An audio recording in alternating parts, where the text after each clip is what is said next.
Everything you learned in history class was a lie. Well, maybe not everything, but they skipped the best parts. Introducing Stupiracy, where stupidity meets conspiracy. Ever heard of the Olympic marathon that nearly killed its runners? Or the time a pope put another pope's corpse on trial? Join me, Scott Rizzuto, and Tim McKernan as we uncover the most outrageous historical moments and mind-blowing conspiracies you won't believe actually happened. Tune into Stupiracy for your weekly dose of historical absurdity. Available wherever you get your podcasts. Remember, history is dumb, but laughing at it is smart. And now, live from the TCL broadcast studios, it's Joe Souchere and Patrick Royce with Sports Talk. Joined by the nation's voice of football, Tom Pelissero. Where did you just come in from? Los Angeles, where it's probably 50 degrees warmer and 80 degrees warmer than this room. Isn't this something? I can't. Chilly in there. I struggle with the thermostat in here. What was it NFL business that had you in L.A.? Yeah, the Rams are coming here this That's weekend. true. I will That's be doing that game. I got the memo this morning that first live shots at 6 a.m. sharp on Sunday morning before For the game. whom? So on the network. But I mean, what's the what vibe are you getting at 6 a.m.? You can smell the coffee and donuts. Well, it's dark. Yes. It is kind of fun. The early I've done a couple tailgaters? of games there now. No, there's nobody out there. I mean, it's a ghost town. But you walk in, it's completely empty in the building. You know, you got the whole place to yourself. You could run naked across the 50-yard line. Please Nobody's don't. stopping you. Please don't. Haven't done it yet. Like the guy in Buffalo last week. Yeah, how about that? The naked sprinter. It's dark days for the Bills. Yeah. And they do get out there pretty early. What and do you start mean? What do you tailgating mean for the network? for NFL Network? Well, I didn't know you worked for NFL Network. I thought you worked for USA Today. Joe, I'm Tom Pelissero. How are you? Good to see you. Joe might not be up for that 6 a.m. Well, when are you no longer USA Today? I left USA Today in July. That's why I haven't been here in a while. You didn't just It's been sell a kind of car a to busy Reavers, fall. did you? Huh? What? It's been a busy fall. I haven't been here in a while. So now you're a TV personality. I am. For God's sakes, are you done writing? I write occasionally. Well, for Pete's sake. All Once you for make the jump to online. TV. So you when know, do you I just- turn on the TV to see you? Because I'm not turning it on at 6 a.m. 6, so I could give you the whole list. 6:15, 7, 7:30, all Sunday morning. And in the afternoons on NFL Network. Yeah. Wow. Congratulations. You know, we got a stack of USA Todays. I would have thought you would have noticed that my head wasn't in there anymore. I'm not picking it up as often as I used to. Because you're not there. Because the type keeps getting bigger and bigger and the number of columns keeps shrinking. Right. It's now, what is it, 3 columns across? Looks different. It does look different. So will Zimmer start Keenum Sunday? Yes. Because there's speculation around and about that he's playing a cat and mouse game and he's going to spring Teddy out there. But why would he? Keener's playing pretty well. That's exactly it. Yeah.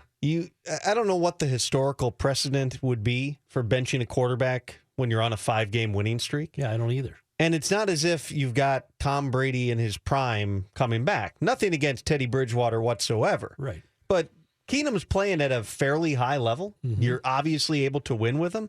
And nobody knows exactly. Nobody can speak with certainty to what is Teddy Bridgewater going to be when you put him into a game for the first time in almost 2 years. No, and this guy's on a winning streak. There's Let him go. upside to the unknown, but they will take the known when the known is working. Well, what do you think of the Vikings' chances to get to the Super Bowl? Because wouldn't that be something to play in your hometown? It would. I think defensively, they're very good. Mm-hmm. A lot of talent on that side of the ball. They've played at a high level there. Offensively, it's hard to argue with what they've done. I mean, we talk so much about the quarterback. You forget that they lost their best offensive player in week 4, Dalvin Cook. Mm-hmm. He was down. They were 2-2. Dalvin's hurt. Bradford's hurt. Plenty of people were ready to punt on the season. Right. They bring out Bradford in that Monday night game. He can't move. Right. Keenum comes off the bench, and all of a sudden you've started to build this momentum. I'll say this. It's not a year where you look at the NFC and say there are clear-cut dominant teams. Mm-hmm. Eagles have played very well. They're 8-1. Their quarterback's playing well, Carson Wentz. Their defense up front, they're really dangerous there. That's the best team right now, but beyond that, What you know, about the Rams are 7-2. They're coming in here. The Vikings are 7-2. Rodgers is hurt. That obviously has a significant crippling effect on Green Bay's chances. Seattle is always good. They're always there, but they just lost Richard Sherman for the season, which is a big deal for their defense. And a bunch of the teams that I think people thought were going to be good have not played well to this point in the season. Whether you're talking about Dallas, the Giants are 1-8, the Buccaneers, the Falcons, who were in the Super Bowl and were up 28-3 in the third quarter. And I had an entire story written for what was then USA Today, and portions of that story made the paper with a different lead. You're with the network now. I am with the network That's now. something. I had no idea. This is still hitting home. It is. And you got the network haircut going, it looks like. I think this is how it's been for a while, isn't it? Yeah. I think this was You got to couple wear a of years suit ago. Yep. Suits every day. I hear a lot about that. Really? I was on the sideline of Rams practice yesterday, and that's what everybody kept coming. Look at you. You have to Look wear at a the suit? Hollywood. You have to wear a suit at a practice? Suit every day. Why are the Rams having such a great year? Their coach is really good. Sean McVay, who's 31 years old. That's and is pretty the young. head coach of the team, youngest ever. Really smart. He's got Wade Phillips there, who's old enough to be his grandpa, but he's the defensive coordinator. He's a really respected coach. And they had talent. I mean, they had, I think, a coaching staff that certainly was not maximizing the talent with Jeff Fisher and company out there. They're really good players on both sides. A young quarterback in Jared Goff, who's performed well. They're utilizing their running back, Todd Gurley. And they brought in some weapons. They brought in the right type of people. There's a very positive vibe, and that's not just because they've won games. That's from the moment that he got there. Big part of it, in the hiring cycles, and I've been talking with a lot of people about this lately because we're almost to Black Monday and people getting fired and then the hiring process. There's a very strong trend if you look over time. Everybody hires the offensive or defensive coordinator from the best team. That's who gets hired. It's offensive and defensive coordinators who just were in the playoffs with their teams. Well, there's a lot more that goes into being a head coach than simply diagramming plays, play calling, scheming. It's also the command of the room. It's being able to be a leader of men, to be able to connect with people in every corner of the locker room. There were a lot of doubts about whether or not McVay at 31 years old was going to be able to do that, but talking to players even this summer, the word was this was going to be something different. There was something about him that believed in when he'd talk football, when he'd get on the board, when he'd get in front of people. Guys bought in quickly, and that seemed to have had a very positive effect. Are there there. players on the Rams older than he is? Andrew Whitworth has to be 35, their left tackle. John Sullivan, who used to be the center here, is about the same age. He's probably a little bit older than him. That might be a historical first, to have a coach younger than some of his players. The previous youngest, I think, was Lane Kiffin, if I'm not mistaken, when he went to the Raiders when he was like 32. What Josh about McDaniels out in McDaniels? Yeah, Denver I was was just gonna another say. really young one. And Lane Kiffin went downhill for a lot of reasons that had nothing to do with being young. You have to kind of separate that. It's, well, do young coaches succeed or fail? John Madden was a really young head coach when he started. There's some of the other best coaches in NFL history. John Gruden got a job when he was really young, too. Those guys tend to stand out. So I know that part of the thought process when the Rams were going through this with McVay was asking, okay, we're hearing from all these people, well, yeah, he's really good, but he's a year or two away. Well, why does that matter? If you think he's going to be the guy in 2 years, well, we're not going to hire somebody else and hope that guy fails and then hire McVay in 2 years. Like, if we like him, we think we can do it, why not just go and hire him now? Which then makes me think, and I did write a story about this for NFL.com a few weeks ago, who's now going to go out and try to hire the next young coach, right? Because every time that if you're succeeding with old coaches, you're succeeding with defensive coaches, young coaches, whatever, if that works, then everybody else is going to try to copy it. Who's going to be the next young guy? There's not a lot of guys. Is that the trend right now, to go with a young guy? It will be now because the Rams are winning with McVay. Yeah. So somebody's going to try to invent somebody potentially who's may or may not actually be ready for the job. But it's very rare at that age, even under age 40. I mean, I struggled to come up with a whole lot of guys who would fit in that category and had any chance to get a job this year. Look at the young guys who are now in head offices in baseball. They're plucking guys right out of college. And you're seeing younger GMs in the NFL, too. You're seeing guys age 40 and under getting more of those jobs, which is also a contributing factor to something else that's happened in the NFL recently, which is there's a lot more trades. And that's one thing that people talk about is there are more of those guys. The old school football mentality was, this is my roster. Like, these are my guys. We're developing these guys. I'm sticking with them. Ted Thompson's done that as much as anybody over in Green Bay, being a draft and develop program, rarely going to free agency, don't do a lot of trades. Well, all of a sudden, I think you're seeing people come in new, and whether it's the analytic background or just a more aggressive mindset, Like the Bills, since Sean McDermott and Brandon Beane took over, they've pulled all sorts of trades. They've probably done 6 or 7 trades since the start of training camp. What's with Black- like known players? What's Black Monday?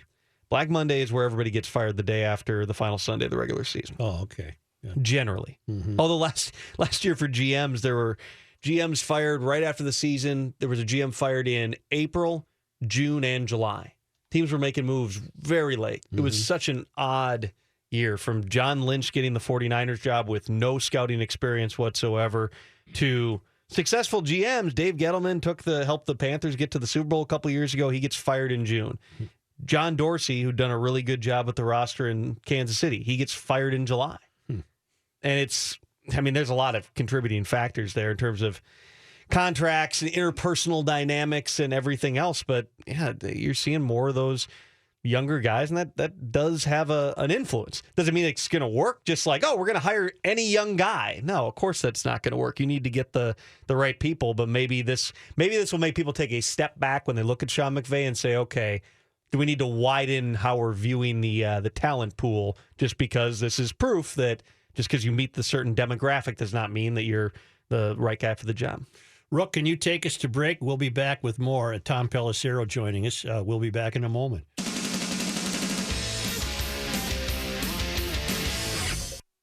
What do you make of the Jerry Jones, Roger Goodell controversy? Jerry Jones said to be negatively impacting the league. He's taken family business outside the league, whatever that means. The starting point, and what I could say objectively, is in May, the 32 owners voted unanimously to authorize the compensation committee to negotiate a new contract with Roger Goodell. Mm-hmm. In other words, every owner said, yep, he's our commissioner. Including Jerry Jones. Exactly. Mm-hmm. Everybody unanimously said extend them. So everything from there is a negotiation. It seems as if Jerry Jones, and he's made that clear publicly, is not thrilled with the terms that they have negotiated or the way that the contract is structured, and has threatened potential legal consequences to sue the league, which, unless you're Al Davis, is a very unusual thing that does not sit well with your 31 business partners. Mm-hmm. And it's now led to this rebuke from the compensation committee, from Arthur Blank, in essence saying Jerry needs to stand down and we're going to do what we were authorized to do. Mm-hmm. That's, negotiations rarely play out publicly, and I think because of the amount of criticism leveled at Roger Goodell, particularly over the past 4 or 5 years here, makes him an easy target. But the idea that there's this coterie of owners that's trying to overthrow the process, well, you had your opportunity in May. You could have voted against it. Mm-hmm. There are things such as the national anthem protests, other things that have happened since then. Ezekiel Elliott, which, of course, is Jerry Jones' player, Right. who he's repeatedly said did nothing wrong and got suspended 6 games under the personal conduct policy for domestic violence. Those are the 2 main things that have happened. Right. Certainly for Jerry, some things may have changed. For other owners, with the way that things were handled in terms of the protests, that could have also influenced people. But again, you were already down that road. You had already voted and said, let's extend him. I believe, this is off the top of my head, so I'm not certain, but I believe Goodell's contract is up in about 1.5 years. Mm-hmm. And the collective bargaining agreement expires in about 3.5 years, March of 2021. Okay. Yeah, a little over 3 years. So you don't want to be pushing up against that or have the commissioner with no contract. You want to extend him beyond that point, so you know here's who's leading us through the labor negotiations. And owners were very happy with how Goodell did last time. They feel as if the deal was good for them. But might they look at that and say, look, this guy wants $50 million and we can get Todd Lewicki for half that? I don't know exactly what the numbers are. Lewicki is somebody who certainly has risen in prominence. Mm-hmm. I've gotten to know Todd a little bit. He's been, one of the things he's done at the NFL office is a lot of the restructuring that they've done. Mm-hmm. They've changed things around with departments and put in new people heading up those departments. He's kind of gotten the office more in order. There's any number of people you could go in different directions. But again, owners do know whatever issues they have with how certain controversies have been handled, the direction that the game has gone, whatever, that they feel as if Roger Goodell has helped them make a lot of money. Okay. And money drives a lot of things. Do you think the long-term economic outlook for the NFL is still great? Well, revenue continues to go up at a sizable rate, just going off of, so the salary cap in the NFL is a function of revenue. Right. So they do an audit. The NFLPA gets to audit the NFL and say, here's how much money there actually is. And the cap has gone from $123 million in 2013 to $167 million per team this year. That's a jump. So $44 million times 32 teams, not including the benefits number. And that's only a portion of revenue. That's about half of revenue, 47%, I think it comes out to. So you're talking about a huge growth, billions of dollars in recent years that they've been able to grow. One of the things that is, I think, makes the climate more uncertain, just from talking to people in the league and seeing how things are playing out before our eyes, a lot of the revenue has been driven in the past by these monster television deals, long-term, multi-network, multi-billion dollar deals. Well, with the way that people are cutting the cord, you're losing millions of cable subscribers, fewer people are watching TV, they are still consuming it. So how do you then utilize all these other platforms, which is where you've seen the NFL put games on Yahoo, on Amazon, on Twitter? And if you think about it, there are ways to leverage that into a more lucrative marketplace, because you might have 50 different websites that are all thinking, if we can get NFL games, even beyond the Amazons and Yahoos, you're running whatever.com. We buy in, we pay millions of dollars for a couple of games. That's going to help us launch this product. And the one thing that NFL football or live sports in general has that your regular TV doesn't have is people watch it on time. People watch it live. That doesn't happen. I don't care how big of a fan you are of TV shows. I know you're a huge Scandal fan, Joe. Whatever it might be. I'm not sure I've ever seen Scandal. You're still probably tuning in a half hour late so you can fast forward through all the commercials. No, don't know how to do that. I watch the show and then click to a different channel if there's commercials.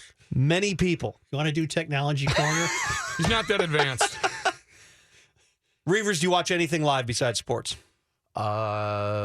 News. The news, but other than that, no. Rook? Yes, I do. I watch everything live. I do watch some live. What do you watch? Dancing with the Stars. Damn it. It's on in my home. Favorite show, Rook. What is it? Right now I'm watching The Crown, so I do like The Crown. What is The Crown? It's a Netflix series about Queen Elizabeth. About Crown and Seven? No, not that. Also, I just watched. But you're on Netflix. Okay, that's the perfect example. That's true. That's not live. If it's on demand. I guess news and sports. News and sports would be what I would watch live. Right. Well, and Because Tom, everything else I don't know is if you taped. mentioned this to Joe. I would ask Kenny, but he's chewing. Yeah. Kenny, what do you got? I watch traffic cams. The other thing that I think factors in a little bit to the NFL ratings, and forgive me if you already mentioned this, is the Red Zone channel. Because outside of a Vikings game, that's what I'll have on. I don't watch. Do you watch the Scott Hansen Red Zone or the Andrew Siciliano Red Zone? Whatever one is on Dish Network. Will all of this make Jack Benny come back? I didn't know that there was two different versions. I thought there was just one. There's the I think it's the Andrew. What's his name? I think that's the one I watch. You'd be happy to hear that. Okay. But there are two different Red Zones. Okay. Here's the point, though. So even if you are watching live television, and all of a sudden, you're watching and the commercials that come on are not anything that you would ever buy. A tampon commercial comes on. I'm going to switch. You're probably going to switch. Yeah. Right. Well, if you're watching it online, and if you're selling the product, not everybody's going to get the same commercial. You're going to be frightened by the existence of the technology. However, if you're watching things through Amazon, through Twitter, whatever, the ads are going to be targeted to you because they're going to have data on what you're watching on the internet and everything else. So all of a sudden, all the ads are going to be things that you love. When have you watched it through Twitter, Joe? Tell me the last time. That happens a lot. By accident. We'll be back in just a moment, but here's John Height in the newsroom. Thank you, Joe. It's cloudy and 32 degrees in Minneapolis and St. Paul. Wild will try to keep their win streak going tonight. At home, they play the Nashville Predators at the Xcel Energy Center. High school football semifinal is going on at U.S. Bank Stadium today. In 9-man today, Spring Grove beat Stephen Argyle Central High School 27-7. The second game, in 2A, Caledonia is leading Paynesville 42-0 at halftime. Close one, huh? Yeah, it's not a good show. What about tonight? Winona plays Academy of Holy Angels at 4:30 in 4A. And in 6A, Maple Grove, hot off that big comeback miracle win, takes on undefeated Eden Prairie. Big game. Big Win game. Hawks, black and gold. Big game. Did Matamidi get kicked out early or something? They're not in it. Were they ever in it? I don't believe so. I'm not sure. Did they get beat by the Raiders? By Creighton? No. I'll look. Joe, really quick, we have a Twitter question for you Sure. because you did not know that Tom had switched from the USA Today to the NFL Network. Right. Reavers, this is from Michael on Twitter. Boy, wait until Such finds out that Pat now writes for the Star Tribune. Ba-dum, boom. Ba-dum-boom-boom. I was out there amused, Tom, that you got Joe involved in any sort of technology conversation. Yes, very well because done, sir. Very well done. When that happens with me, he pretty much just goes, I don't know anything about that. Yeah. And we quit. There's a lot more fertile ground here, too. We'll save it for next time. I'm watching everything live. Bridge building really? documentaries, yeah. Wow. Yeah. You use the backup button though, right? The pause and the reverse. You'll rewind and They have that? rewatch something you just missed. No, I don't have that, I don't think. I'm pretty sure you do. You can pause a You program while you step into the kitchen and make yourself a sandwich. Really? Yeah. I'll have to try that sometime. You never DVR anything. Nope. Wow. Other Okay. people do in the house. I don't.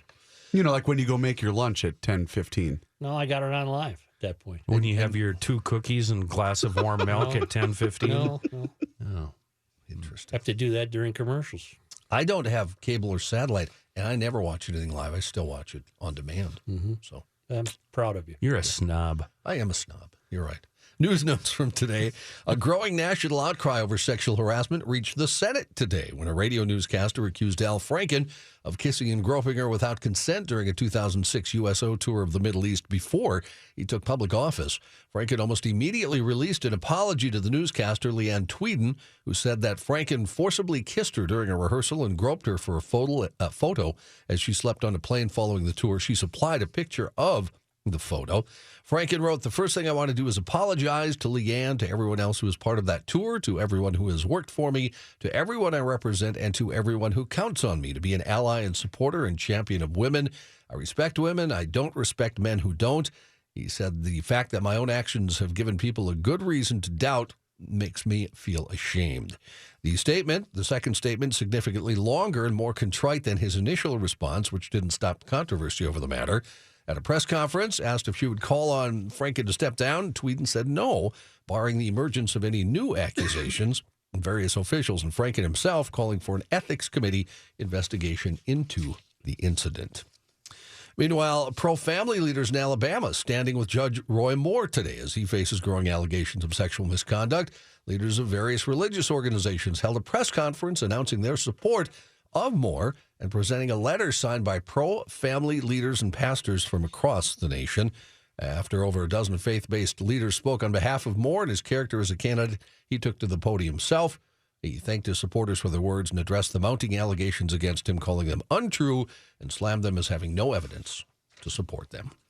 Really quickly, back to the high school football, and a note that I think all of you will enjoy. John Millay, who covers the Minnesota State High School League, he does a great job on Twitter.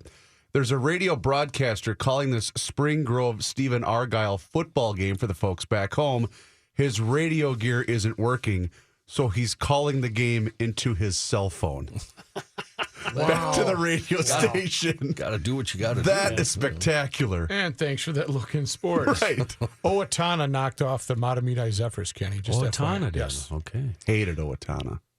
University of St. Thomas has received a record-setting $50 million gift for undergraduate student scholarships from a Minnesota philanthropy started by one of its most accomplished alumni, real estate developer Gerald Roundhorst.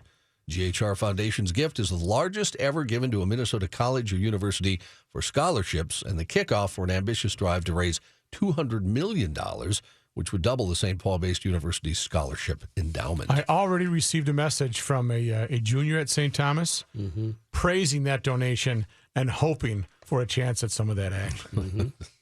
Charles Manson has been hospitalized in California, and it doesn't look good for old Just Charlie. die. The 83-year-old brought to a Bakersfield hospital.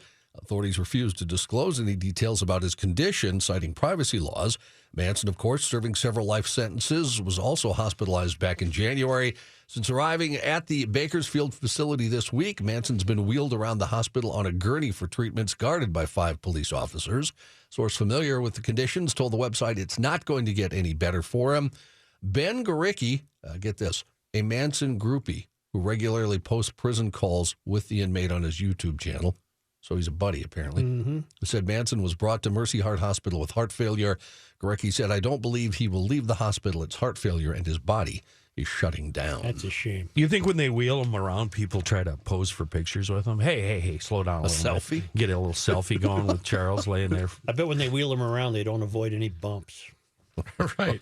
Threshold. Think they pull the blanket off the bottom half of him so they see how tiny he is? Yeah. Imagine being the overnight nurse. You turn the corner with like another little sad cup of juice, and oh my God! You look just like Charles Manson. A new face could be serving lakeside dinners at Lake Calhoun next year. Last night, What? Lake what? Lake Calhoun. Lake Calhoun. Okay. Yeah. Still call. I just wanted to hear it one more time. On Wednesday night, the Minneapolis Parks and Rec Board's Administration and Finance Committee approved a 5-year lease with Lola's on the Lake. Currently, they lease out the restaurant building to Tin Fish. The lease with that restaurant runs through December 31st. They had offered Tin Fish a 15-year deal earlier this year. However, the owners declined. Tin Fish has been serving food at Lake Calhoun for the past 14 years.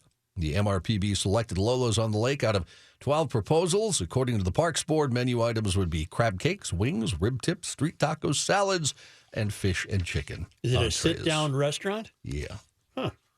Where is it? Yeah, where is it? On Lake Calhoun? Is Where? it at the boat launch? Is it in that building at the Must boat be. launch? It must be. John, That's the only building on the lake. I don't know. John, you got to get out. good you gotta job, get out John. of here. Yeah, way to go, John. Thanks. That was very informative. Appreciate it. It's over there, right? It's over on the lake. It's over by the lake. Take there. a Lake, walk, Lake Kenny. Calhoun, yeah. Did Yeah. you guys ever get out or what? Right. That's how you do it. Turn it around. Good job. A North Carolina woman won the lottery twice on Sunday. First time netting $10,000. The second time, $1 million. Michelle Shuffler said she and her husband don't normally play the lottery, but on Sunday they had a few bucks in the pocket, so they decided to give it a shot. The couple stopped at the Cupboard Express gas station at Lenoir, North Carolina, and won their $10,000 on $1 million fever scratch-off ticket. They were in disbelief, but they decided they'd press their luck once more. Shuffler told the NC Education Lottery, we saw the game had a $1 million prize, so we thought, why not try to beat the odds again? They went to the Murphy Express gas station in Granite Falls, about 22 miles away from the Lenoir gas station. They bought another $1 million fever ticket and won $1 million. John, I know What a do you think guy. of that one there, John, Kenny? I know a guy that last Friday won $100 at the Richfield VFW. Is that you? It's very, very exciting. Can I borrow some money? Wow. Okay, then. Well, let's see. I thought it was an upbeat story on a positive Thursday. Trying to find one to interest. How about this one, Kenny? Taylor Swift left some fans No, shocked. that won't do it. Left some. That's why I'm reading it. Shocked some fans by dropping by a Tennessee Target store to pick up a few things, including her new album. What did She that bought guy? her own album? What did that She guy did. do with that $100 from the? He Richfield rolled it VFW? over, bought more pull tabs, Yeah. and lost it Lost all. all the money, Oh, didn't he? see, Yeah, you got to know when to wanna do quit. that. What an idiot. God, he's not very smart. Taylor, she approached fans and video chatted with their friends who missed out John? on the surprise. Yeah, I Kenny. have a question about. I think we're leaving now. That's a good idea. We'll see you in a while. Okay. Speaking of the Dan, did you see we have a cause of death for Walter Becker finally? No, He had esophageal cancer. really. He was diagnosed only 4 months before he died. Wow. Yeah, his wife released a statement yesterday saying, we're sorry, but obviously we had other concerns. That's why nobody was... How long ago did he die? 2 months, right? Something like that. Yeah, so 4 months and then you're dead. That's not good. New Zealand police pulled over a man this week because he was driving while playing the bagpipes. Hard to do. I didn't know I could play the bagpipes. Acting Sergeant Bryce Johnson said the driver didn't have their hands on the wheel at any time, and he was clearly playing the instrument while driving the car. The officer, Johnson, said his fingers were going 1,000,000 miles an hour. Whoa.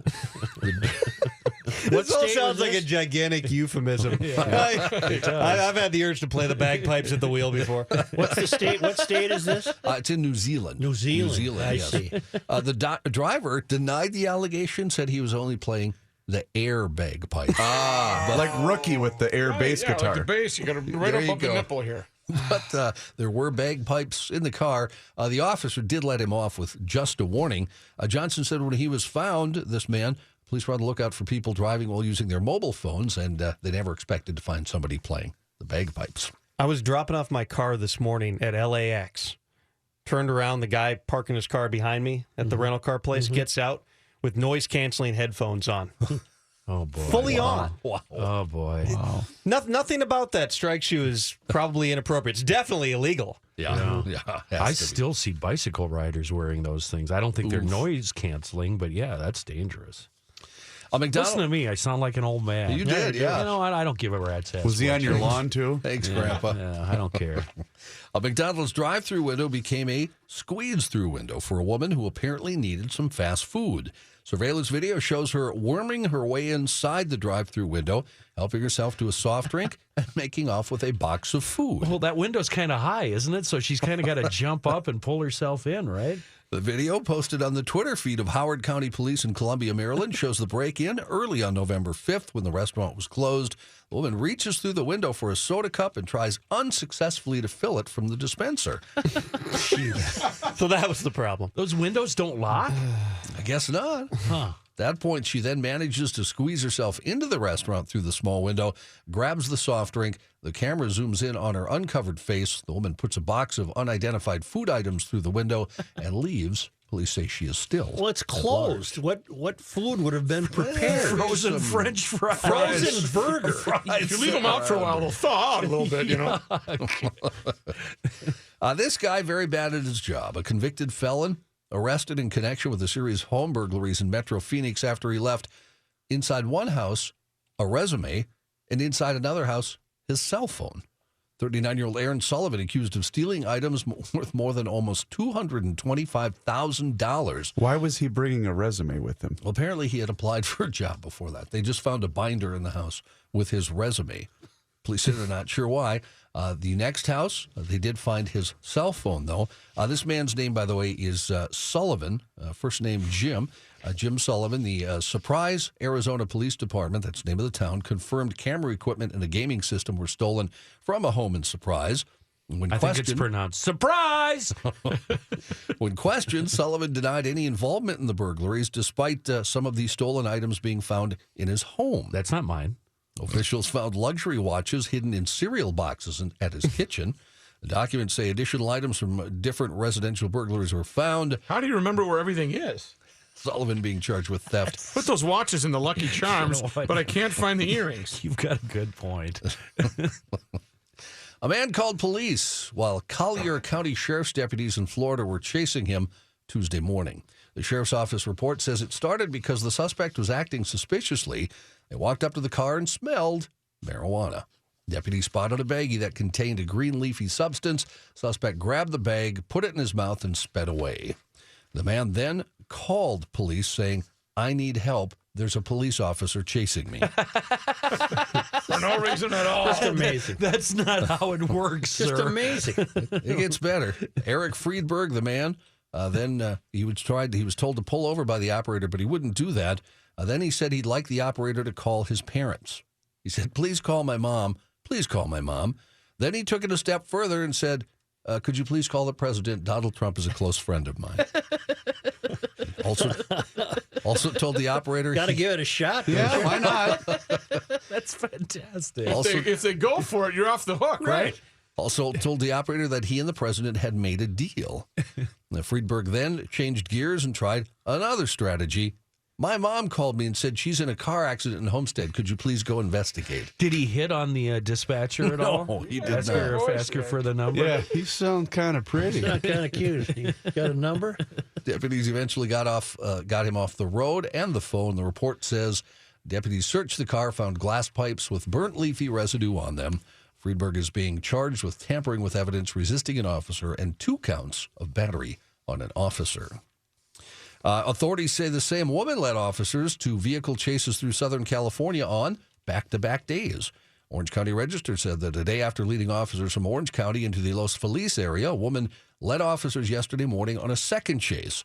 That chase went onto freeways and streets before the car became stuck in traffic at an intersection. The Los Angeles Police Department says officers tried to pull over the driver Wednesday for possibly being under the influence. They chased the same woman Tuesday for violating a restraining order. Did they catch her on Tuesday? They caught her on Tuesday and Wednesday. Okay, both yes. days. All right. Jail records say after the second day, which was Wednesday, she was pulled out of the car and booked at the sheriff's Santa Clarita Valley Station on suspicion of evading arrest and was released after posting bail. I only asked John because I have heard instances on the scanner where they're chasing a car on Thursday that they chased and then stopped the chase the day before. So they pick it up after the fact. Yeah. No, they just end up chasing the same guy 2 days in a row. The next day. Yeah. Sure. I gotcha. Yeah. Got it. The Massachusetts man, authorities are calling the spelling bee bandit because the notes he passed to tellers during multiple bank robberies in the Boston area had the same spelling error, has pleaded guilty. 34-year-old Jason Englund pleaded guilty to 4 counts of bank robbery on Wednesday. Let me guess. He used your, Y-O-U-R, instead of Y-O-U''R-E? He did not. Dang it. Every bank he was at, he wrote that there was a robbery in progress, but it was R-O-B-E-R-Y. Ooh. Forgot the B, huh? Yeah. Right, you got to double that one. And that must be the way he thought it was spelled because it was 4 different banks that he had the same note. A robbery, R-O-B-E-R, in progress. He does face up to 20 years in prison. You've lost Kenny. Kenny's got to go do Kenny's time. done with you. And a suspect robbing a Houston donut shop handed out donuts to customers whose cell phones he stole. The Star-Telegram reports the robbery happened at 3 in the afternoon at Shipley's Donuts. Get it? I get it. Do nuts.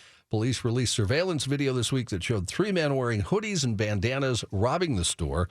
While 2 of the men were behind the counter demanding the cash from the registers, the third took the cell phones of the 2 customers in the store, but then he jumped over the counter, exchanged words with the customers, apparently asking them what they'd like to eat, and picked out 2 crullers, which he handed to them on wax paper. They proceeded to eat those. The suspects then left the store. Police say they are still searching for the men who have not been arrested. Are they guilty of anything then? Well, they did steal money from the... They donut requested stolen items. I Yeah. would think that potentially we could have some liability there. shop. Well, that's a good point. There was a kid when I was in Matamidi who wrote "Father Hauer is an ass" Ooh. on the garage door of the rectory. Yep. But he spelled it A-S, and they knew instantly who they were going after.